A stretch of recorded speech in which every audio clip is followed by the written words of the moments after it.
News portrait থেকে সবাইকে শুভেচ্ছা। আমরা রাতের একটায় এসো যথেষ্ট হেল্প পেয়েছি। হোটেলের নাম হচ্ছে হোটেল হ্যাপিনেস হিল। ভাই আপনার কি নাম? বাবু। কালকে তো উইকেন্ড আপনাদের, না? হ্যাঁ, আমাদের কালকে ফুল বুকিং আছে। কালকে 14 ফেব্রুয়ারি আর শুক্রবার পড়ছে, এজন্য ফুল বুকিং আছে আপাতত।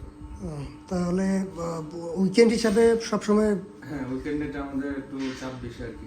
চাপ বেশি, সবসময় বুকিং থাকে, না? হ্যাঁ।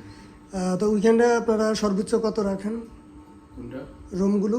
যা আমরা আমাদের 3500 আছে, তারপরে 3800 টাকা আছে ডাবল বেডগুলা, আর আপনার কাপল বেড আমাদের 2200 টাকা, 2000 টাকা। ওনারা যথেষ্ট হেল্পফুল, রাতের 1-1:30টার দিকেও হেল্প করেছে। ভাইজানের নাম? আমার নাম হচ্ছে রূপান্তর চাকমা। আর হোটেলের সার্ভিসটা যথেষ্ট ভালো, বাইক ট্রেকিং বা পার্কিংয়ের ব্যবস্থা আছে। থ্যাংকস, ঠিক আছে sir, good night. Good night. রুমগুলো যথেষ্ট সুন্দর, আন্ডারগ্রাউন্ডের রুম, উপরে রুম, সব জায়গায় রুমগুলো যথেষ্ট সুন্দর। আপনারা চাইলে চেক আউট করতে পারেন। এই এদিকে আসো। এই যে রুমগুলো সুন্দর, যথেষ্ট সুন্দর। আমরা রাতের 1টায় এসে পাহাড় দেখাতে দিক দিয়ে দেখো।